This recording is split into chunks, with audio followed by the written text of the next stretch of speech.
everybody? Oh, wait, we got to wait for it to. There we go.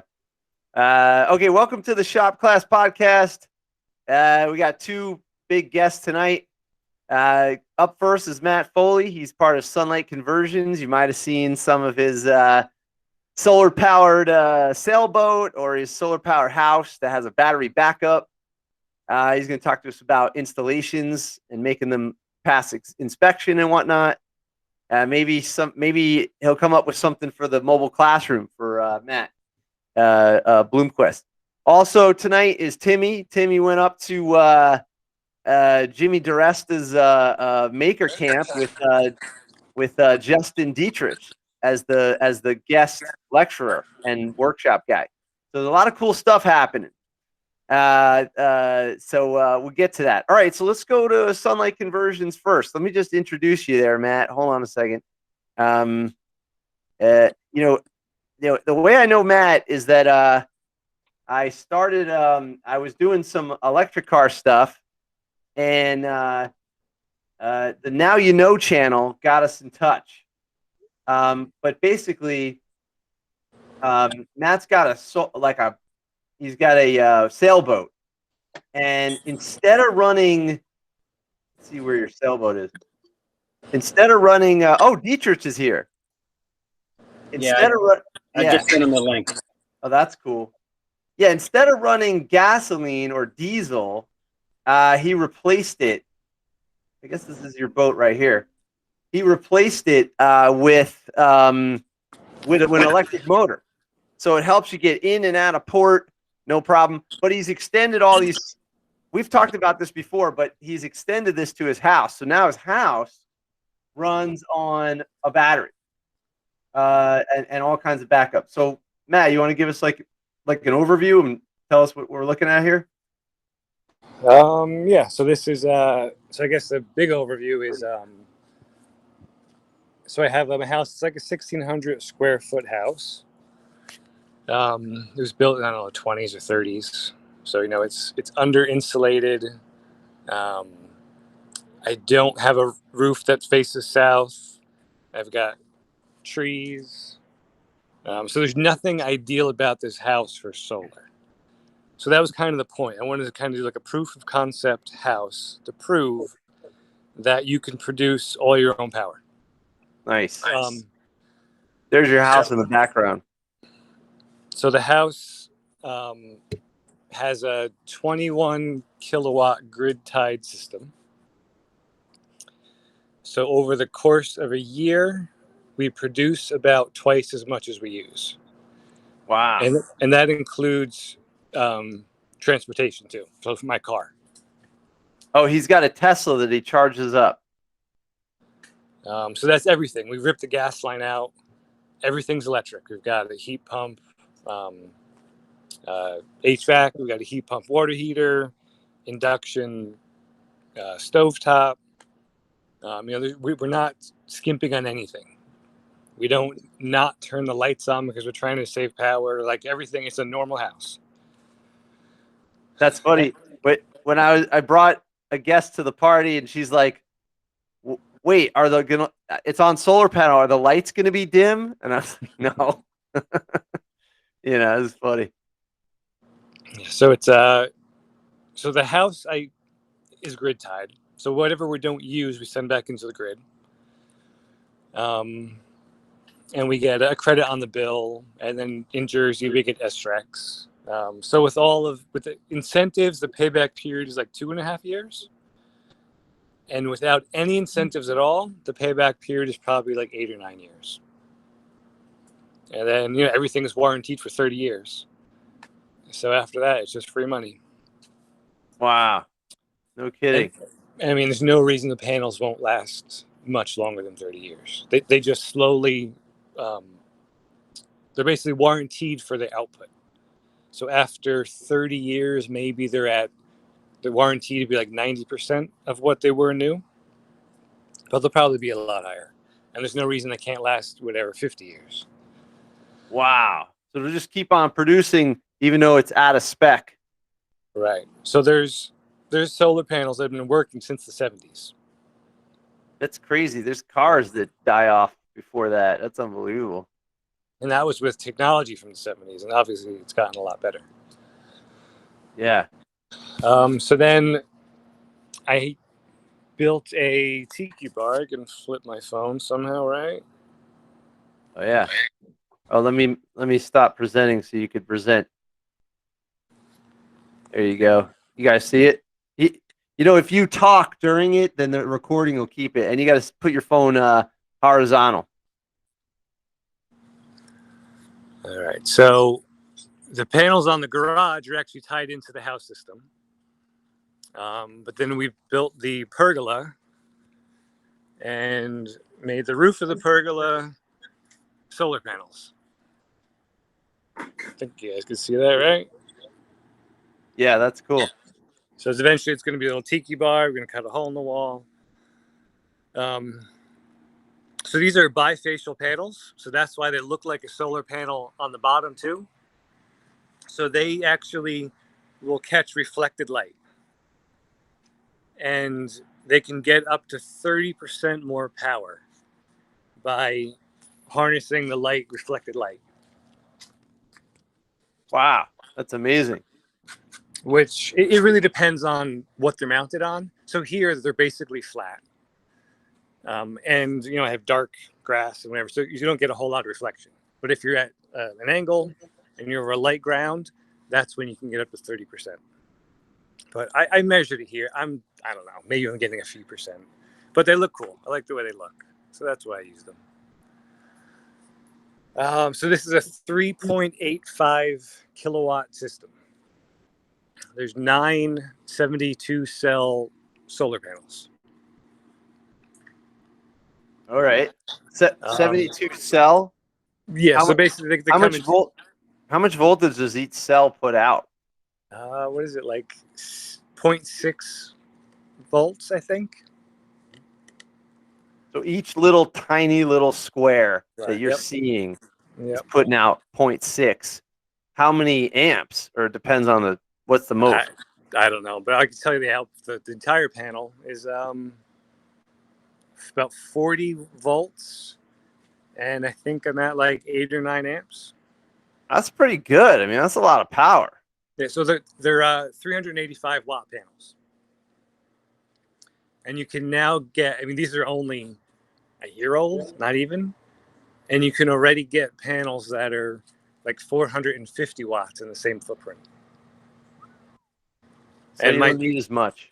Right. So even my house panels, which were great panels, if I had bought them a year later, each panel would have had 50 more watts. Wow. Yeah. Yeah. So, most panels that are out there in the world are like 13% efficient, where now they're up to about 22%. That's a huge difference. Yeah, that is a big difference. So things are getting better every year? Yeah, absolutely. Yep. Wow. Let me just interrupt you for a second. Justin's on here. Justin, we're going to let Matt talk about his solar panels and his battery first, and then Timmy's on here, and we're going to get to your the weekend you had, which is a huge weekend. So sorry I hope you got the time.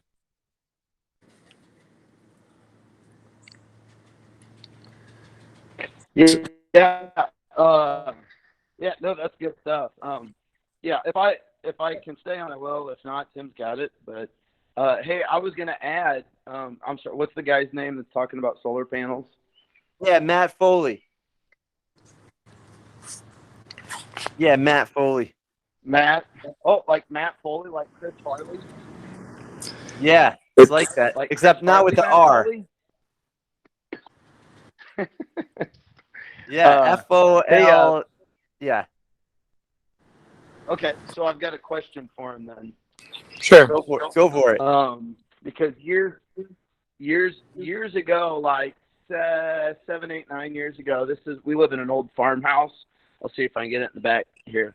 We live in this old farmhouse, and we put in geothermal. And awesome. Right about that time, I was like, screw it. I was like, maybe let's just go solar too. But when I live in central Illinois, and when I looked at the band, at that time they were saying that solar was not worth it because apparently we don't get enough sunlight or whatever. I have plenty of south facing roof, but I'm just curious if when you did that, did you run into anything like that, or did anybody say, yeah, do it, no, don't do it, or like? So how many years ago was it that you looked into it? Justin, how many years ago? Right around the time we did Geo, which was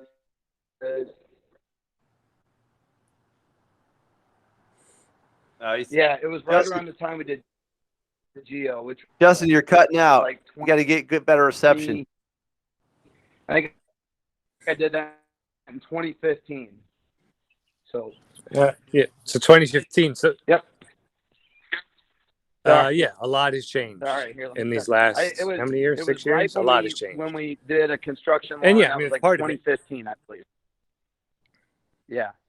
Justin, Matt was saying that a lot has changed in the 6 years. Yeah, because locally, I've started seeing them pop up all over the place. I don't know the prices of the. Yeah, locally, I've seen a lot. Yeah, locally, I've look seen into a it lot again. go So up. a Tesla right now is the cheapest. Oh, the Tesla panels? Yeah. Okay. Where would I? So, for example, where would you start? Like, because I see road signs all over. Would it be a good place to start with like a company like that? I would just give Tesla a call, and they'll come over and pick it up. Just call. Call Elon. Yeah. Just call Elon up. So they're at like Get his number. $1.50 a watt, and in 2015 Wow. it was probably $4 a watt. Yeah. So sorry if I keep breaking up. So next question is, since all of us are, I'm assuming all of us are shop teachers, how does it compare to like a 200 amp service in your house? And then like if you had an outdoor shop, can you feed like still like 100 amp sub panels, or do you need to get separate units for that? Nope. So that's you described my exact setup here. I have 200 amp service, 100 amp service in the garage, and so that's all tied into my grid tied system.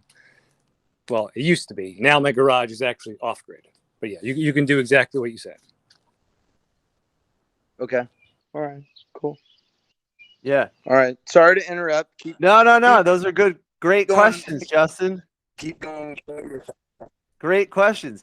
Yeah, basically, Matt's got the house and then the garage, and the house and the garage, from my understanding, are tied together, panel wise, and then the panels on the pergola are separate. Is that right, Justin? I mean, sorry, Matt. Yep. Yeah. So the panels on the house system, it's permitted, it's net metering, like.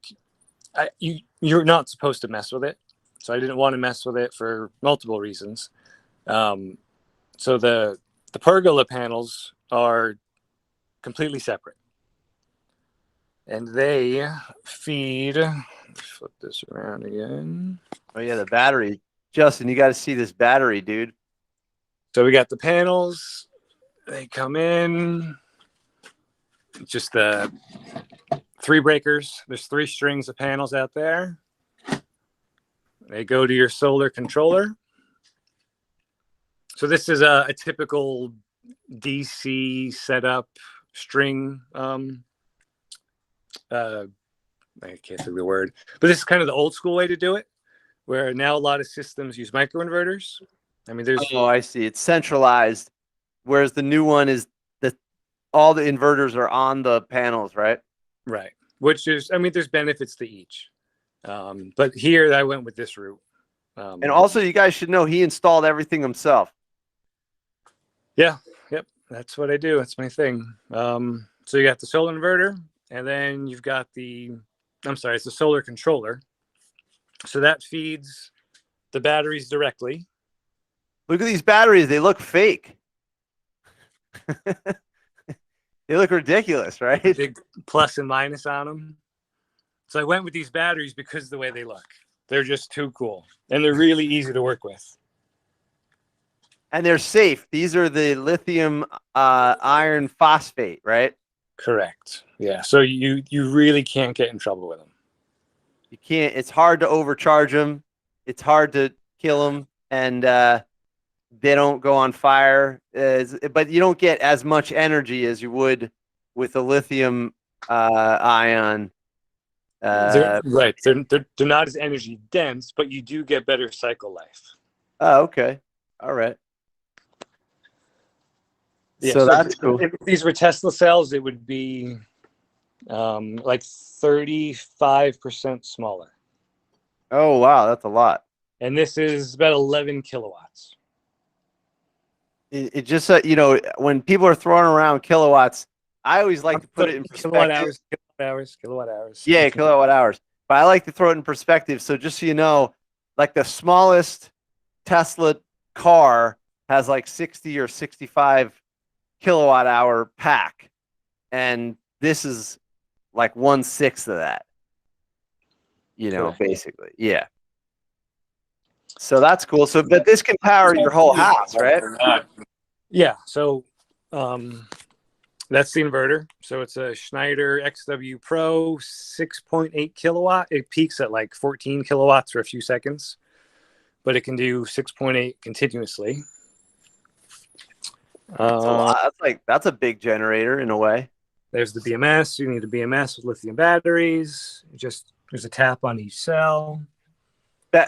BMS is a battery management system, so that each cell is in balance with the cell next to it, type of thing.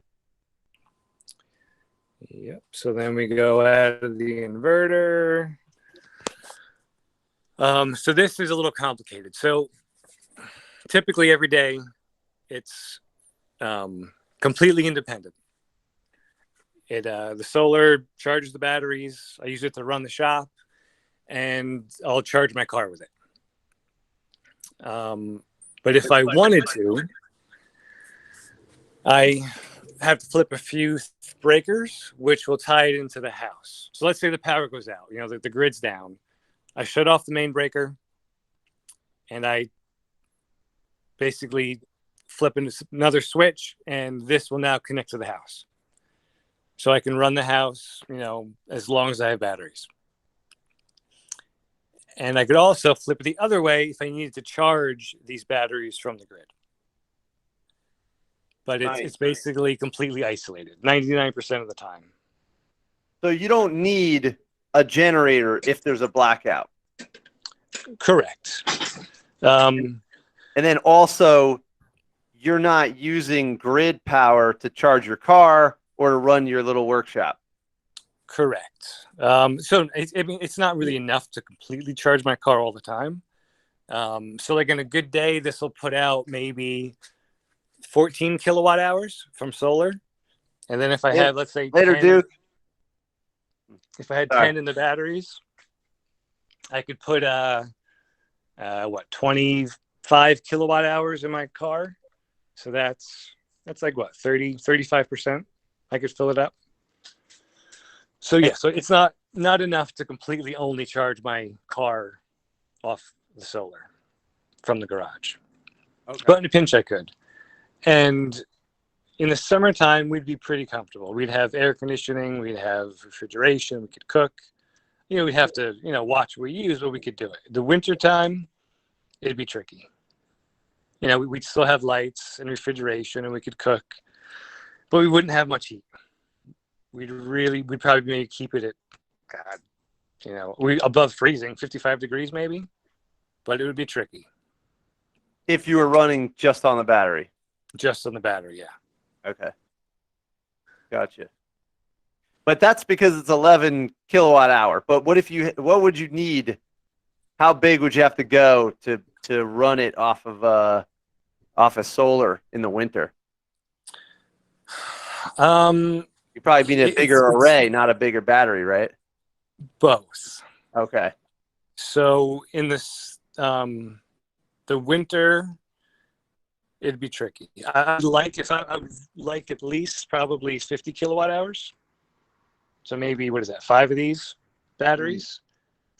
And yeah, I don't know, another 10 kilowatts of solar. I mean, you can get by. You could totally get by. But you're really going to have to be careful. And if it's sunny every day and warm in the winter, not that big a deal. But if it's freezing and cloudy for a week, it's a different story. Yeah. Gotcha. Anybody got questions about this? I do, but hold on, I'm talking to a Okay, 4-year-old. yeah, no problem. So the cool thing about it is that like when I went to the party the other day, and he ran the whole entire party off the battery, which is kind of interesting. But I mean, it's available. I don't know, Justin, you could probably build this thing, man. Yeah. You might not even need. Is it better to buy it and put it in yourself, or you think the prices are down so far now that you could just get it installed? Solar or batteries? Give me both. Obviously, yeah, you're going to save money doing it yourself with solar. But yeah, it might not be worth it. If you don't have the time, I would definitely just pay somebody. Batteries don't make financial sense. They really don't. Even if you do it yourself, the payback period on this would be, I don't know, 20 years or something. But, if you do this instead of buying a generator, then that's something. So, being a little bit self-reliant if we had to, that's worth something. But just like producing your own energy and storing it, it's just not going to pay for itself. So I always tell people the best battery is the one you already have. So whenever someone, a storm comes through and people lose power, they call up like, "Oh, I want batteries." And it's like, it's dumb. Like there's no, if let's say you go to Kmart and buy 4 lead acid batteries and a cheap inverter, you're probably never going to use it. It'll sit there for 2 or 3 years, and all of a sudden your batteries are completely dead, and it was a total waste. So that's where vehicle to home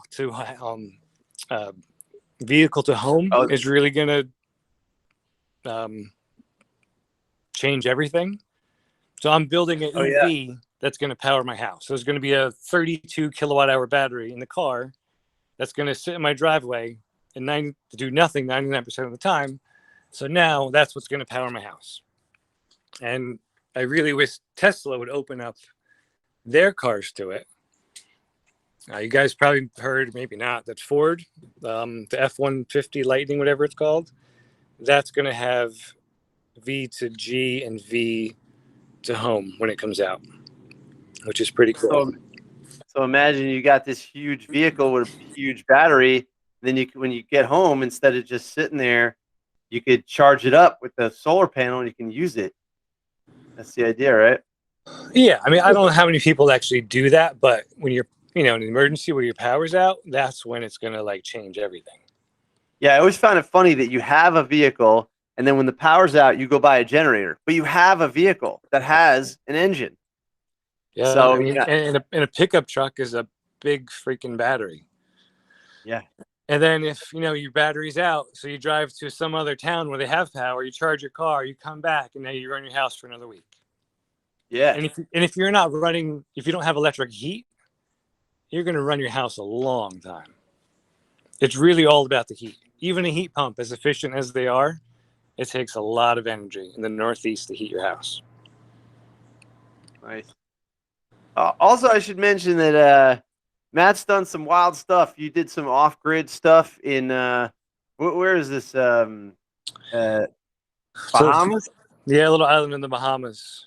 So that guy's powering his entire island with, I guess it's maybe 40 kilowatt hours of the Tesla Model S packs. And then that thing we were taking off the boat is a full Model 3 battery pack. Right there, the big black thing. Yep, that thing. Jesus.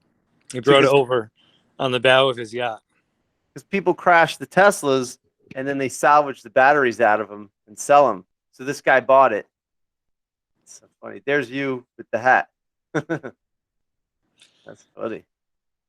And you helped him install it, right? Yeah, installed that whole thing. Yeah. It's wild.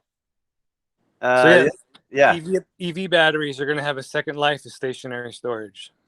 I'm kind of hoping that I crash my car. That way I can take my battery. The other thing yeah. Go ahead. Yeah, I mean, that's the future. You know, after you run your car for 10, 20, 30 years, there's still plenty of life into it for stationary storage. Then the other thing he did was he's got this Vespa that has Tesla cells, and I rode it. It's awesome. It's super fast. It's so much faster and smoother and more aggressive than the original situation. Not these batteries. Oh, there you go. Yeah. You see the yellow right there? That's the shape he put the Tesla cells into, and I guess it replaces all these batteries. So if there's lead acid, that's how many batteries I would need. Equivalent. It's 164 Tesla cells, I think, are in there. And that's the shape of the old gas tank. Yeah. And what's the how many kilowatts is that? 2.6 kilowatt hours. Yeah, that's pretty good. And it's a 4 kilowatt electric motor. That's a lot. And the range is like 60 miles or something. Oh my God! Wow. It's more than you really want to drive this thing for. And this is you laying out the batteries and mapping it out. What program did you use to do that? My girlfriend's an architect, so I'm lucky. I'm very lucky. She put it together in I don't know, CAD, I think. That's so funny. All right, cool. And then also the boat. He's got the dinghy and the boat have batteries. And I've done a video on that. This is the motor he put in. Instead of having a diesel, this is it. It's like 1/10 the size, and it's the same amount of power, right? Yep. It's like 22 pounds. I could lift it up with one hand. Wow. So there's a lot of cool like DIY electric stuff going on, which is nice. And he's got these flexi panels that he puts on the boat too. That's actually really cool. It's not a flexible panel. That's a carbon fiber panel. There's a company that makes custom carbon fiber panels. It weighs like 3 pounds, and you could walk on it. Whoa. It's really cool. That is cool. Oh, I see the bottom. Oh, look at that. Nice. And this is your new motor? Is it a different motor? No, that was a client's boat. Oh, okay. So you install these and stuff too? Yeah, and that's mostly what I do. Yeah. That's cool, man. All right. Well, that was pretty good. I think maybe Matt Bloomquist, and he's not there right now, but maybe you can set up. Basically, he's got a trailer that they have the mobile classroom in next to a piece of land, and then every year they build a house. But in the setup, he's killing the electric bill, and then also in his setup, they have to hook up to the grid, and so there's a lot of money being wasted. But if he had some power, then maybe. I mean, I know you're saying heat is a little difficult, but maybe you guys could talk about some sort of reasonable setup for next year. I don't know. Yeah, something at least that's cool, because that'll be part of the education, right? Yes, exactly. Nice. So it may not pay for itself monetarily, but yeah. Nice. All right, cool, Matt. Thanks. You can hang out with us. But we're going to move to the next topic of the Maker Camp. Yeah. Very cool. Thanks a lot, Matt. Unless anybody's got any questions. Yeah. Timmy, I don't have any. I don't have any questions. The whole thing blows my mind. To be honest with you, like I'm so simple, and it's like a toy. It's like a toy car. Like when you're a kid, you have a little remote control car. That thing was electric. It's the same idea. Yeah, no, and I teach electronics, and for a semester course, And you would think that I would be like all in on solar like that way, but it's just way too confusing to me. That's simple. It's simple. I know. The cool thing is, it works. When people tell you it doesn't work, tell them they're wrong. There you go. Like I said, Nice. so my house, there's nothing ideal about my solar, orientation or anything. So if this was a purpose-built house that was insulated, had a south-facing roof, what you could do would be unbelievable. Oh, wow. I could produce 6 times as much as I need. So maybe Bloomquist, when they design the house, they should consider how to make the roof ideal for for the panels. So in Pennsylvania, apparently you cannot go full off grid. And I think in New Jersey, you cannot go full off grid.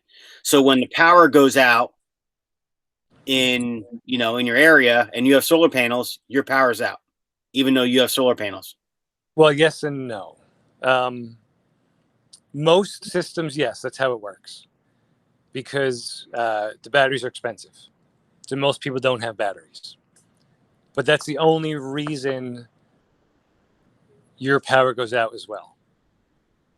They're starting to come out with systems, supposedly. Enphase is supposedly going to have a panel that doesn't need batteries. Each panel can sense the load. So obviously it only works when sun's shining. But so the grid's out, and you can still power your house off of whatever solar is hitting your roof. That's supposed to come out any day. It's supposed to come out a couple of years ago. But yeah, so the same thing in Jersey. Supposedly, I've heard you're not allowed to have a house without a grid connection. I've wanted to do it just so I could fight them. Like, imagine the publicity. Take me to court. Just do whatever you're going to do. I would love to have my day in court. Like it's physically possible. They just got these rules. But but if you have a transfer switch, which you're allowed to have, that's what Matt does. He just transfer switches over to his battery, and then the house is off the grid. The whole thing is they say they got to protect the line workers, because if the power's out and the guy's up there and then you're sending electricity backwards through the grid, you could kill someone. Of course. Yeah. That's what they like to say. Yeah. I don't know if it's ever happened. And we've had generators forever, and every generator has a transfer switch. So it's the same exact thing. Right. You have the automatic transfer switch, grid goes down, it disconnects you from the grid, and that's it. Problem solved. Yeah. Maddie's going to go to court. He's going to be like, all right, listen up. Good for you. Good for you. Yeah. All right, cool. This is good, man. Matt, thanks a lot. And, maybe I'll share an email with Bloomquist, and then you guys can talk about potential, maybe like a baby step to getting them, definitely getting them off the grid, or at least help them out. Sure. All right. Thanks, man. All right. Let's talk about Maker Camp. Maker Camp. This was huge. Go right to Dietrich, because he's the one. Yeah. He's the king of timber framing. Yeah. So go right to him. Let me tell you, Dietrich. It was a pleasure. It was a pleasure meeting him. I swear, it was like celebrity in awe over here. I felt honored to meet Justin, to be honest with you. So that's awesome. So basically, just I was going to say, yeah, go ahead. Go for it. I was just going to say the same exact thing about Tim. That's how I felt when I met Tim. So that's funny. That's funny. That's just two regular guys meeting each other for the first time. All right. So basically, just to give you an overview, what happened was up in the Catskills, Justin Dietrich hosted like a timber framing workshop where it's like all hands on deck, very camaraderie based. And I think a lot of people that have been following the Shop Class podcast and also his Instagram and the whole Instagram shop teacher community got together basically, which is really cool. And then also Jimmy Diresta was there as well. So Nick, Tim went up there. I think Nick was there as well. So Justin, I don't even know what to say, man. It was like huge. Let me share some photos of what went on there. Yeah. Yeah, it was awesome. What are you doing in this photo right here? I'm probably saying I have no clue what I'm doing. Like shooting from the hill. I don't have Yeah. I don't have real long to talk. Probably saying my internet I gotta- sucks right I gotta now. get going in a few Justin, minutes. your internet is terrible. But, You hey, got to all do I- something about the internet. Here, hold on. Give me a second. Yeah. Okay. So basically, what happened was Justin organized this timber framing workshop, and then everybody got a chance to work on it. And what role did you play, Tim? What'd you do? Well, here, let me kind of give you the rundown for kind of Do a it. little bit more of the background. So Let's go. this was a Friday, Saturday, Sunday seminar. I don't know what they want to call it, a seminar, a session. And Friday was like the setup day. Justin had some people up there. They were getting everything laid out. They kind of organized the timbers for where they needed to be. And then I guess it was the guys are ready to go. And it ended up being one of those, all right, well then, yeah, here's how you cut a mortise. Oh yeah, here's how you do your layout. Oh yeah, here's how you do this. And then next thing you know, they had a bunch of stuff done and Justin was way ahead of himself on Friday. And then when I got up there Saturday morning, I actually kind of felt a little bit out of place because I feel like I missed, so much of the introduction of, number one, the people, number two, the layout. But when we got kind of assembled, if you will, Justin took the time, explained how he laid all this stuff out in SketchUp. He explained how he drew some of the things. He explained the different, members that he had and his basically design and then redesign of his solution, if you will, or his structure using SketchUp. So once he went through how he assembled those things and generating the orthographic drawings, he went through all that in literally about 15, 20 minutes. Then that basically went into more of a demonstration. And the demonstration was, again, here's how to lay out a mortise. Here's how you select your reference sides, your reference edges. And then he talked a little about square rule and mill rule regarding the lumber and how it's ordered and how it's, brought to you.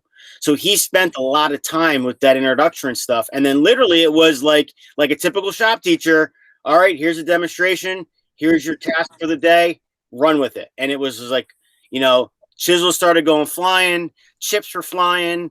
There was tape measures all over the place and people were just going at it. And, I was totally in awe as to the organization, the assembly, the layout, the camaraderie, the, friendliness of the whole entire environment. And, I'm coming in from Eastern PA. I don't know where anybody else is from. Justin's from Illinois. I find out that there was a guy there from Fort Lauderdale, a lot of people from the Catskills and Catskill area. And it was just really a nice time. And, I don't know, like if you look at this picture here, if you go back, I don't know the next time I'll ever use one of these, with it, like a chainsaw mortar, sir. That thing is freaking awesome. And then it was funny because I asked Justin, I'm like, hey, how much does this thing cost? And he's like, $200. And I'm like, $200? That's not that bad. And Justin was like, oh no, $2,000. I was like, what? But it was really cool to experience the whole thing. And, when you look, like if you took a step back, and I don't know if Justin really did this, he might have, but I really only worked on one beam with this other gentleman named Jeremy. And when you look at the whole thing, Jeremy and I were really only focused on cutting our housings and cutting our mortises and cutting our tenons. But when you look back on it and you step aside, you had say 25 people going off of the same plan, 25 people cutting mortises, 25 people using different tools, 25 people using, similar tools. And when we went to lay out these bents to frame up this structure, things went together like, peanut butter and jelly. It was phenomenal. Like, I couldn't believe it. Like, what are the chances? What are the chances? Yeah, that's It was cool. all in the design. It was all in the layout. It was all in the CAD. It was all in the assembly. It was all in the explanation. And Justin did a bang up job at this facility and at this seminar. Nice. Yeah, that's awesome. I wish I was there. I had something else, but this is very cool. And you guys are gonna raise it in October, right? Yes. That's cool, man. Yeah. And Tim, I got to thinking too when the weekend was over, because it was just every time I go out there and every time I go out to a class or I'm involved with a group of people doing something out there, every single time I just like get such a like natural high off of like being around these other people who are motivated. And it's not about a money thing. It's not about it. It's just about people coming together, kind of, for in that case, a weekend for like kind of a common goal. Everybody's kind of learning a little bit, and just like you said, the camaraderie of it was just awesome. But the thing that I noticed, Tim, from being a high school shop teacher, is like, what was different there is you had 25 to 30, highly motivated, highly talented people, all from different, you had like world-class welders and machinists and all these different people, who are like talents of their own trade coming together and doing this thing. And it was just so much fun because, as a teacher, you weren't going around and going like, come on guys, we got to get going. It was the other way. It was like, man, I just, like you said, we did some demo stuff. We showed the plans and then just cut everybody loose and everybody just went. So, And I walked around checking out, all these things, and yeah, I was a little nervous as to what we were doing and, were we doing it correctly, and were joints that were supposed to be perpendicular to each other or parallel to each other, were they accurate enough? But I went around and I actually asked a lot of people, I'm like, have you done timber framing before? And they're like, no. And I think I asked 6 people, and it was like everybody said, no, I've never done this before. And I'm thinking to myself, and I'm looking like, damn, man, you know exactly what you're doing. Like, and they're working, So it seems like a lot of us had just the same, basic introduction into this. And it was just amazing what just, kind of manifested from that. Yeah.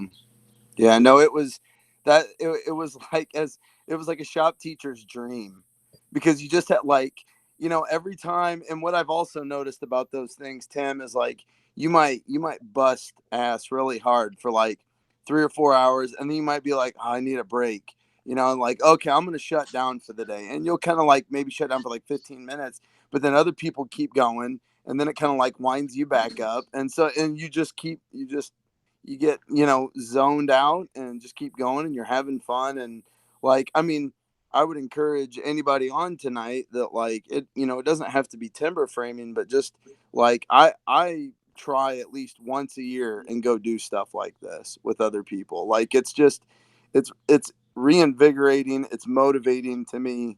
And I always come home and I'm just like on top of the world, and so it's a good feeling, because then I always want to take that back to my students. I want to take that feeling back to them, and so they can feel that way. That's awesome. Who's Thor over there? In the red shirt. That's Matt. Yeah, I think that was Odell. Matt, yeah, that's Matt. He was cutting all the pins for, on the with the draw knife, and then he had the I can't remember what that was, like the saddle thing he was sitting on. I can't remember. The shave horse. Yeah, okay. So yeah, he literally like pointed like 65 or 70 like 12-inch pegs. You know, So it was funny because I saw him sitting there and he started doing it, and he was doing one or two at a time. And then I saw somebody else walk over and sit down in the seat, and he was showing him how to do it. And then I went over to go see if I could try one. He goes, no, I'm done. I'm like, what? Like right now, like I went over. This is him. Yeah. I was kind of doing a little narration here. And then I walked over to him and I was like, what are you doing? And he's like, last one. I'm like, damn it. I was going to ask you if I could try this. No. Here we go, right here.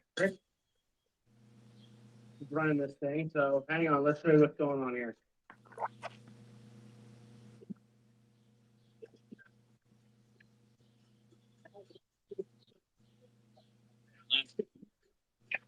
Awesome. And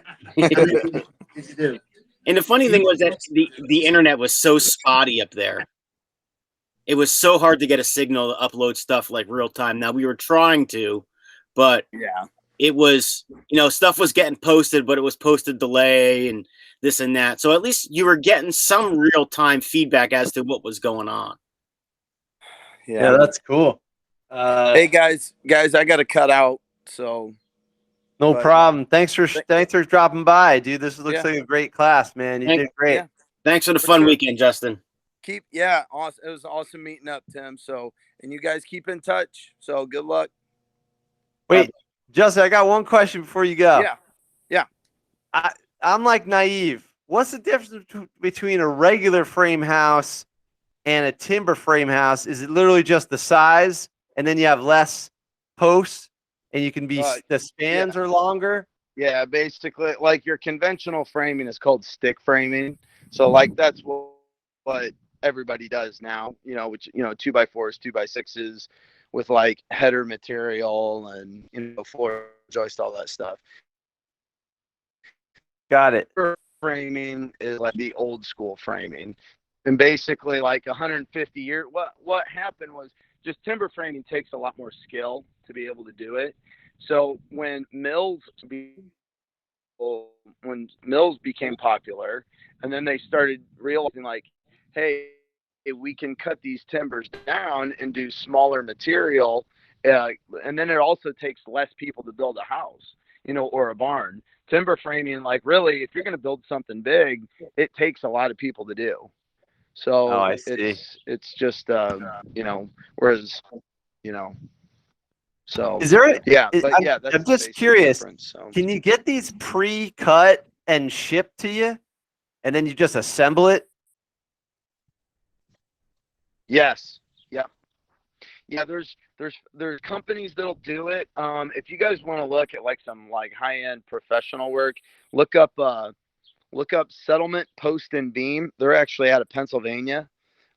They do like houses. Then you've got a place out there in New England. There's a place called the Barnyard. They do like high-end outdoor buildings and timber frames and stuff like that.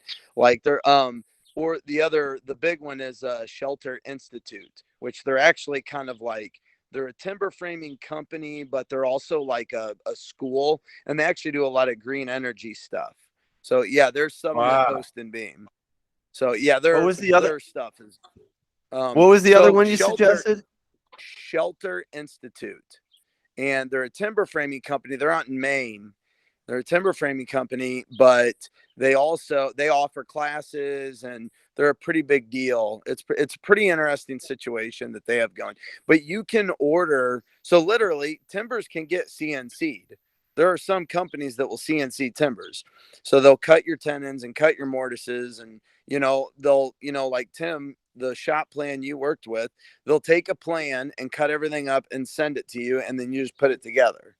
So but now, I enjoy the joinery of it and putting all that stuff together. And, if you have a local mill, that's the other thing, if you have a local mill, you can size your timbers and get them sent to you and then cut them up, so. That's awesome. But anyways, go ahead. No problem. Nope. Sorry guys. I got a buzz. So, okay. Talk to you soon. Thanks. Have a good evening. All right. All right. See you guys. So, so the whole other thing was like, I know, and I know I know Justin talked about it. It was really, if you were to say it, and I know Justin went on a rant the one time about this, it was about bringing back and bringing together makers. And that's kind of the feel of the whole event. It was, are you a maker?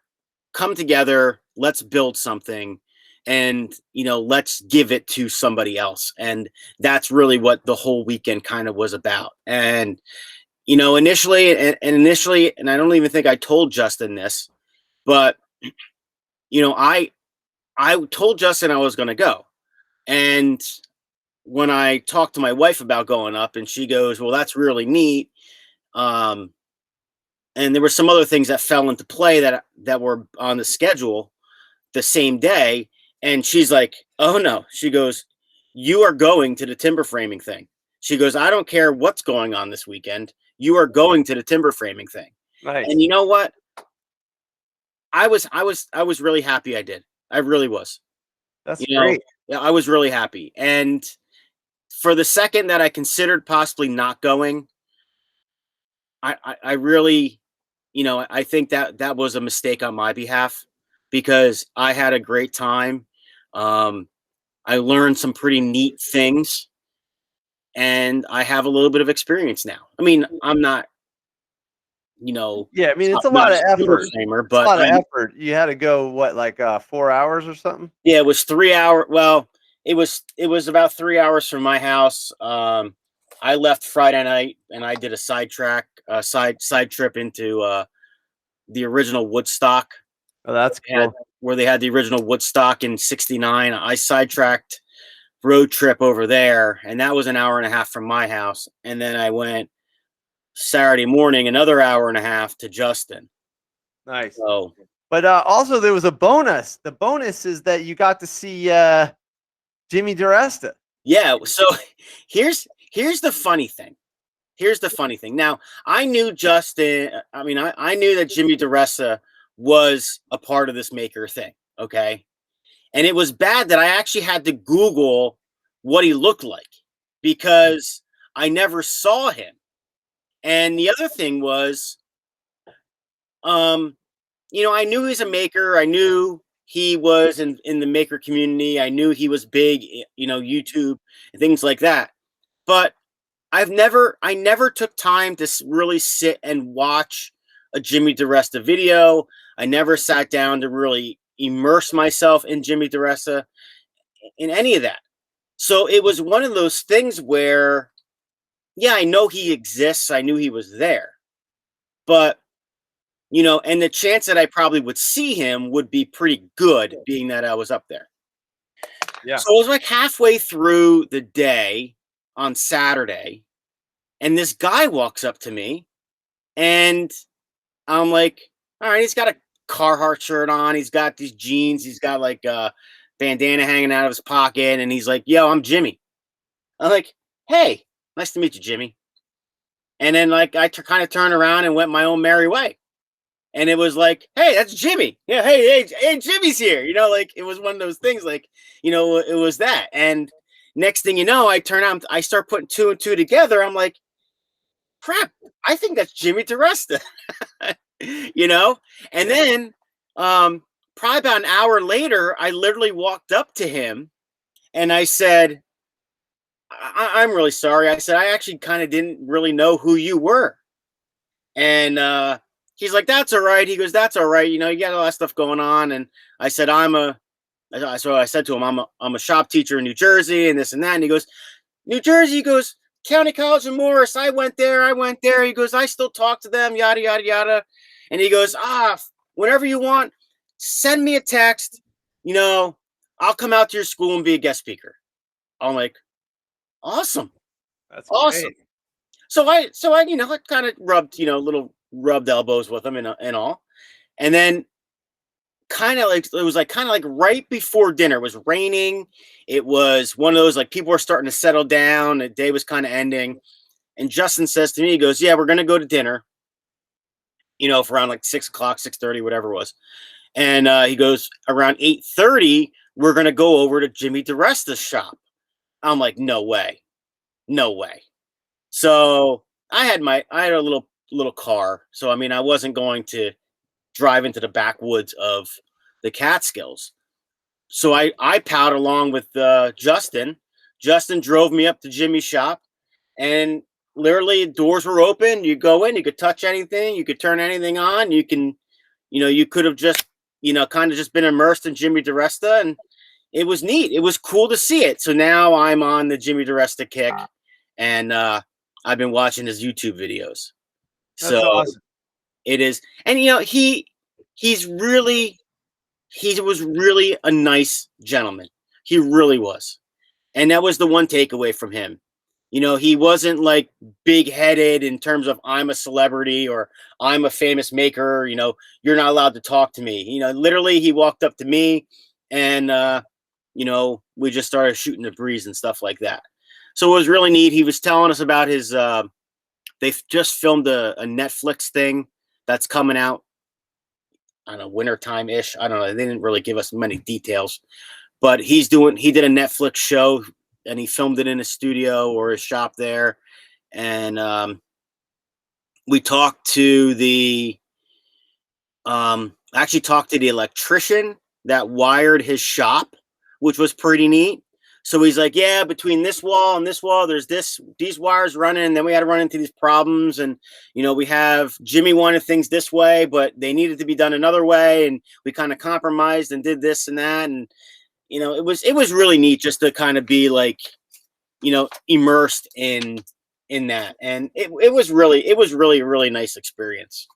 That's awesome, man. Yeah, it was really nice. It was really nice. And I have, literally going into the day, not knowing, what Jimmy looked like, if you will, to rubbing elbows with him in his shop, and he's turning his lathe on and off and showing us how it works, one-on-one.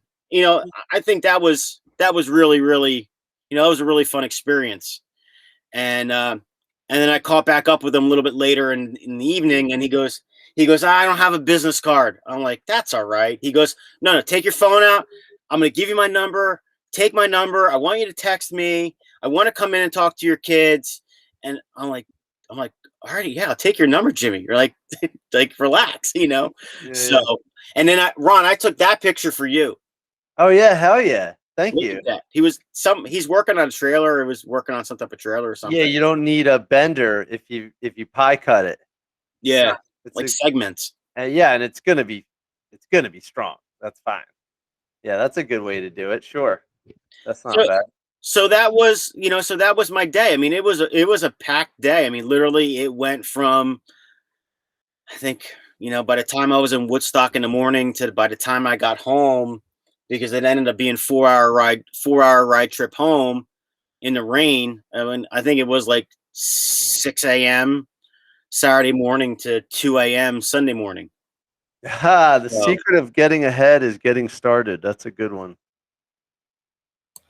Well, you can paint me jealous, Tim. Yeah, I've been following Jimmy for years. Yeah. I really, I'm really impressed. I was really impressed with Jimmy. I was really impressed with his, with his personality and his, just willing to open his doors to just people who are like-minded, if you will. Look, his license plate says maker. Yeah. That's awesome. And then that Maker Man thing that he has hanging right there on the outside of his shop, that apparently is epoxy. Oh, yeah, he's got a video on making it. Yeah. So, and what was really cool was he had that big gavel sitting on the table there. When I came home, I watched the video of making that gavel. There he is. Look at these two. Yeah. Oh my God, that's insane. Yeah, that thing was huge. I would play one of the videos, but I did notice that sometimes when I play videos during a presentation, YouTube wants to flag it or block it from certain areas or something. So I'm just not going to play it. But you can easily look up Jimmy Diresta video. I mean, he's got millions of views, so it's legit. Mm-hmm. Yeah, I mean, I took that picture right there, kind of to give you a size, like a size reference to how big that bandsaw is. You Yeah, know, that's a huge bandsaw. Mm-hmm. You know, and I asked Justin, and I said to him, I said, is there something with Jimmy that is that just kind of his thing that he has his name spray painted on everything? Like I want to know why why his name is spray painted on everything. And I think it was just one of those things where it was just something he did, and it was just his, you know, his likeness or his branding. It makes sense. He says he's done it for years, and it also means it's a watermark that people can't take out of his video. Oh yeah, because he's had his videos stolen and put on other channels and stuff. Yeah, and he does cease and desists and that sort of thing on him because like taking revenue away. But yeah, it's just become a thing. So it gets sprayed on everything. He said if you've got spray paint on the floor with your logo, then nobody can take it out where you're working. And totally, I could see that. It makes sense. Yeah, it's kind of like, you know, your mom puts a little tag on your underwear when you go to camp, right?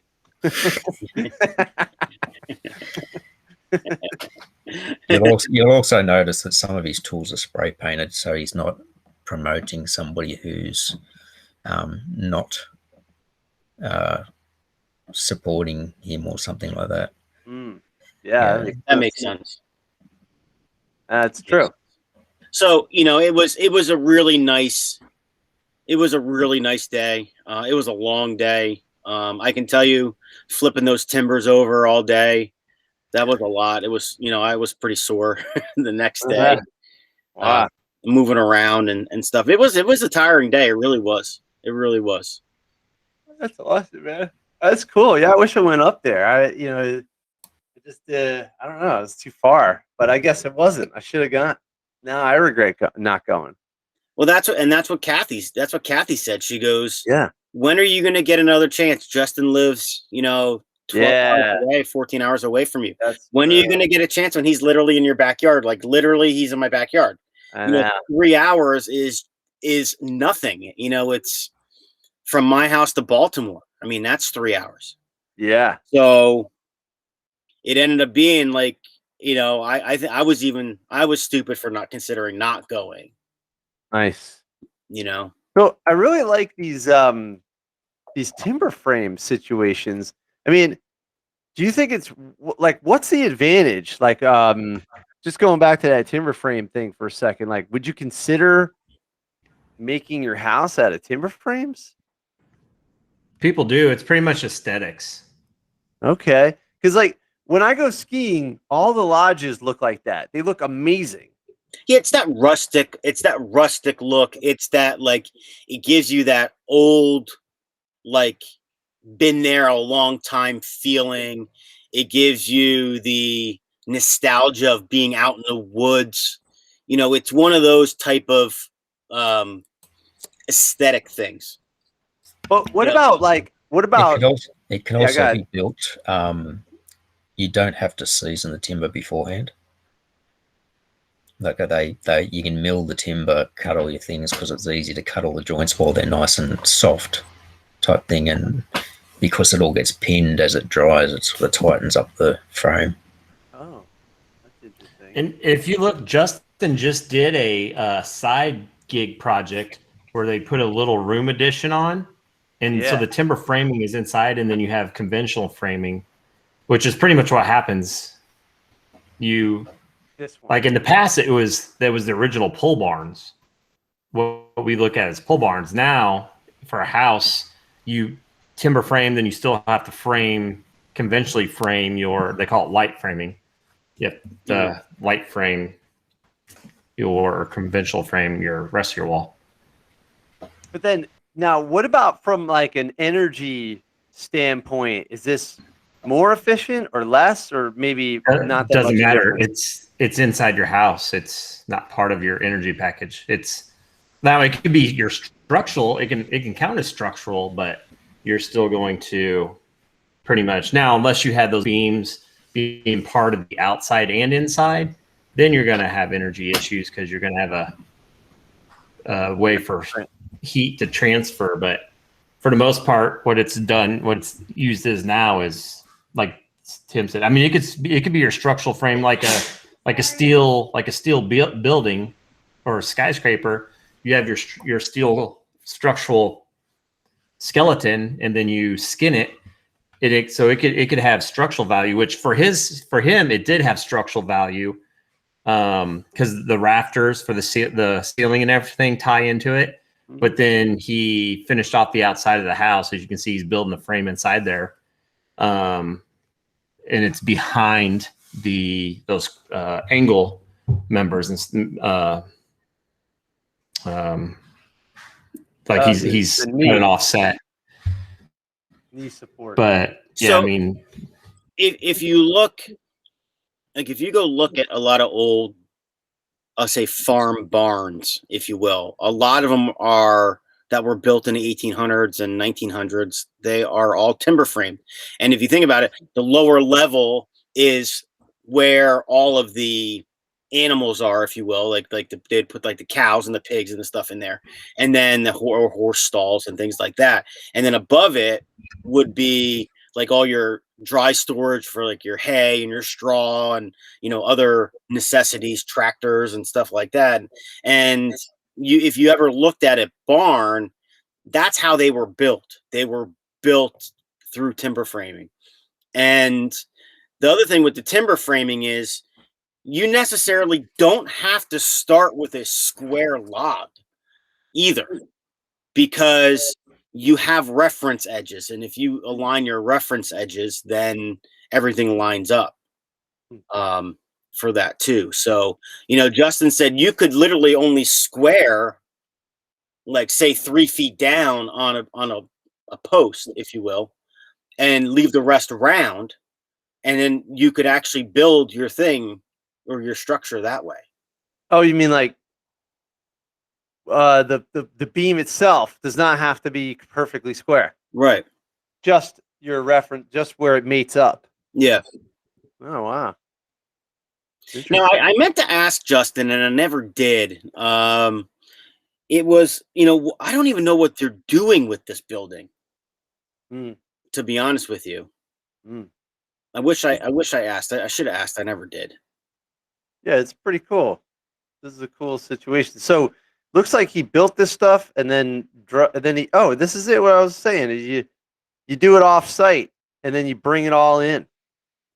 Yeah, he built all that off site. He built all those timbers. He did in his shop there. It's awesome. And as long as you got a plan, and then he fills it in with you know, this thing here. That's pretty interesting. Yeah. Huh. Cool. Yeah, you know, and like I said before, and I think like Justin said, it was a good chance to have people come together and come together for a common, you know, for a common cause and something different. Yeah, that's cool. So here's all the insulation. It is just on the wall there, but you're not on the timber. But I guess it would it would transfer that way. But I mean, I'm not like so concerned about it. I'm just asking questions about it. Well, and to combat that, what you could easily do is on the outside, you just put a layer of continuous insulation, whether it's the zip bar sheeting or, I mean, you can go, you know, super carbon neutral and put wood fiber board insulation or rock wool on the outside. And that takes care of any of that as far as an energy source or energy loss.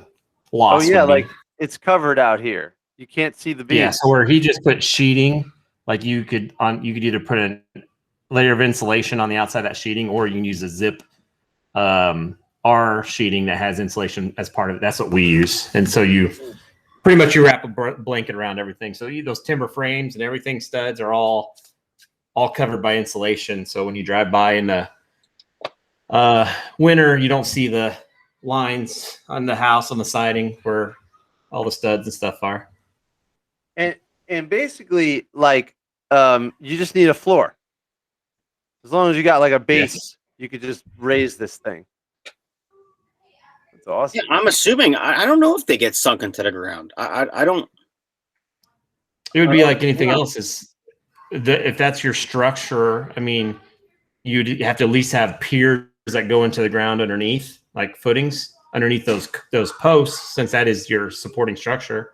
But for him, he's on looks like a poured patio slab or whatever, your concrete slab, probably with footings or something. So you'd have to have the proper footings. But if you're using the post frame as your main structure, then you could actually reduce the amount of footings you need and only even need your footings underneath those columns. Or you could use the helicals and spin them down and not even use any concrete. I see. So maybe is this cinder block and then there's a frame on top of that? Yeah, it looks like it's framed. That may be sitting on a concrete. Actually, yeah, that may be tied into the crawl space even. Because if they heated and cooled it, they may have just put it's on a crawl space. Yep. So they probably knocked a hole in the side of the crawl or basement that's right there, and probably ran ductwork out and called it good. That's cool. Or they just left it as a. Yeah, because they insulate it and everything inside the crawl space. So yeah, it's just probably tied into the rest of their foundation, whatever they used. Oh wow! So there's nothing poured here, right? No, it doesn't look like it. I mean, it's hard. Looks like pea gravel. Yeah, it's hard to see. It's funny. Sometimes you look at people's pictures like, damn it, I wish they took a picture of XYZ, and then just so that you could talk about it. I know nothing about this stuff, so that's why I'm asking. I'm like, it's interesting.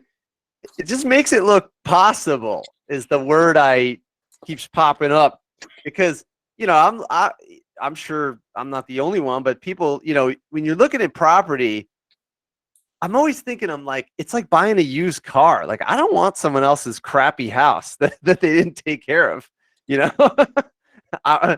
it's better just start fresh, but then that's a lot of work. I don't know. Cause then you got to do everything.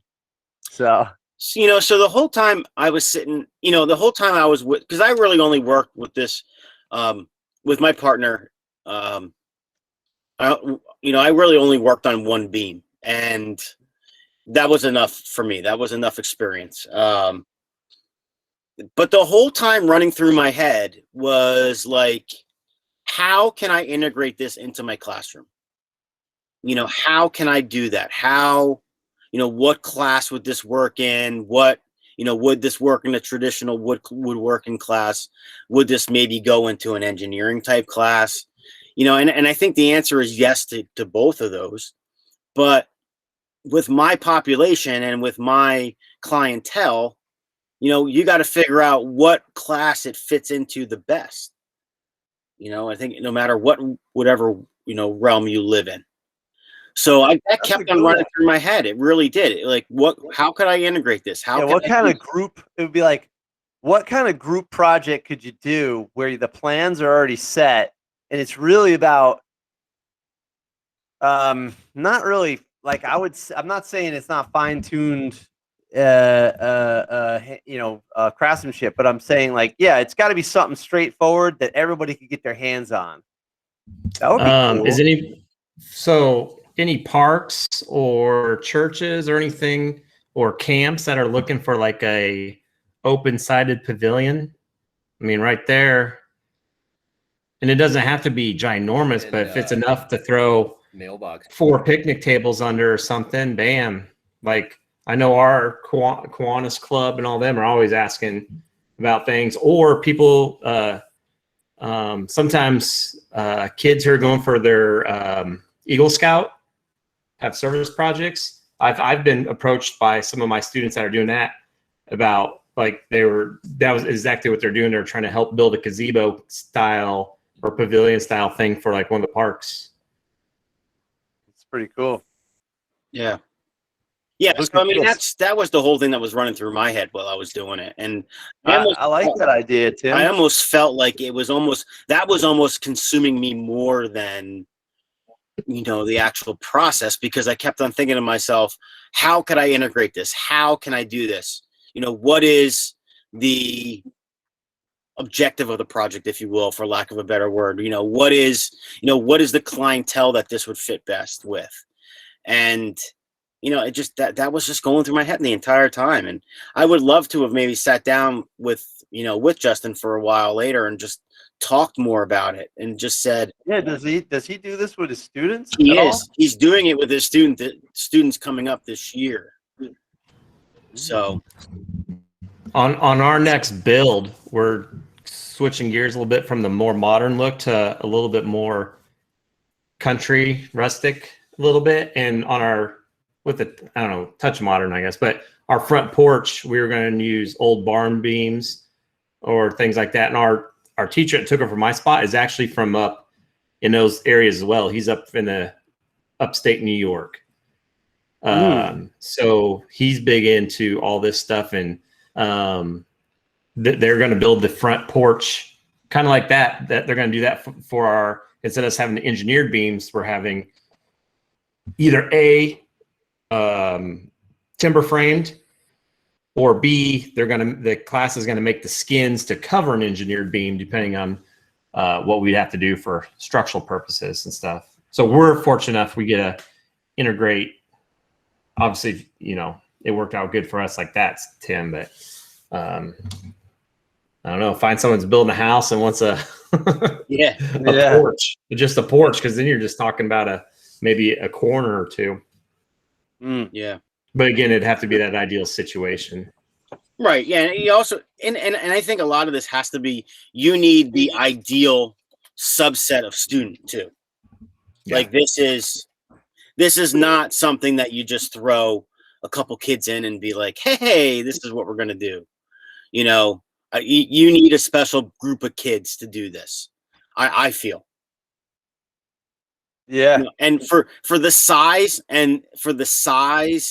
of, number one, the project, and number two, the accuracy required. Because if one group, say you gave a group, you know, they're responsible for, you know, A corner post, and then you have another group for B corner post, and another group for C corner post, another group D corner post. And if each one of them is off 1/8 of an inch, you know, you don't have a straight, you know, roof line. What are they going to do with this? They built it inside the building. Well, they come apart. Oh, they're just dry fit. Wow, that's it. And then what do you do when it's the final? Do you, is there a key to it or something? Yeah, you usually where the mortises go through, or sorry, where the tenons go in through the mortise, usually they drill a hole and they put like a peg or a dowel. That's awesome. To lock it into place. It's like a whole other world.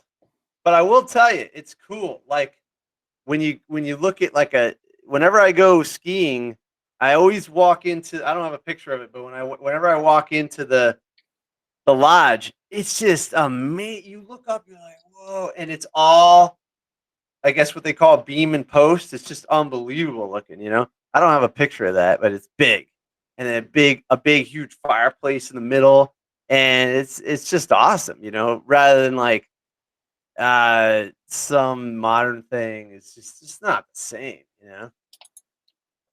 See if I can find a picture of it. But yeah, that's cool, man. Let's see. Well, we could shift gears a little if we talk about capable maker. But Barbacek had to go. So yeah, maybe we'll cut it short here. I mean, did anybody do anything with that yet? Anybody have any other questions about the timber framing event? All right. Well, I'll end the recording here, but that was pretty cool. That was good stuff. And Tim, thanks for showing us all the pictures and sharing your passion about it. Yeah, right. I appreciate it. It was, like I said, it was a good experience. It really was. And if anybody ever wants any more information, you know, you can always reach out to me, or you can always reach out to Justin, or really anybody that's a part of the, you know, Catskill Maker Camp or Maker Program. They're actually based out in East Durham, New York. And, they have a weekend. Usually it's a weekend in October where they have a maker show or maker camp that is it's like a weekend thing where people can go and try different things and see different, I guess, makers in action, if you will. And another kind of like a side point, I actually asked somebody, I don't remember even who it was that I asked. I said, so is this like like the Catskill Maker Program, Maker Camp? Is this like, do you have a maker building? And they were like, what are you talking about? Do you have like a maker building? Like, do you have a maker space? And they said, no, what do you mean? I'm like, well, you're saying that you're a maker camp. Like, so do you have a building where you got like machines and 3D printers and, all this stuff? And he goes, oh, no, it's just a weekend in October. Wow, And that's amazing. people come in from all over the place. And unfortunately, I don't think I can make it to the October event. I have a antique car thing going on that weekend. So this is it right here. They're going to reassemble that. They're going to assemble that structure that they built or that we built and put it, I guess, in its final resting space. So, yeah. Let's see. I don't know where it is, but yeah, I mean, it's basically like a event space. So it's not like an ongoing maker camp or maker. Right. It's not. And that's what I thought initially. And that's why I asked that question. Yeah. That's interesting. And that Blackthorn resort is it's basically just it's like a hotel. It's like a resort where you can go and just, rent a room or get a hotel or rent a cabin. Or if you have a camper, you can bring your camper in and just, set up for the weekend. I think it's like one of the oldest resort areas up in that Catskills area. Mm. Yeah, we were going over this last week too. This is cool. All right, well, I'm going to end the recording there. But that was good. We can hang out for a bit. All right, thanks for tuning into the Shop Class Podcast. See you guys next week.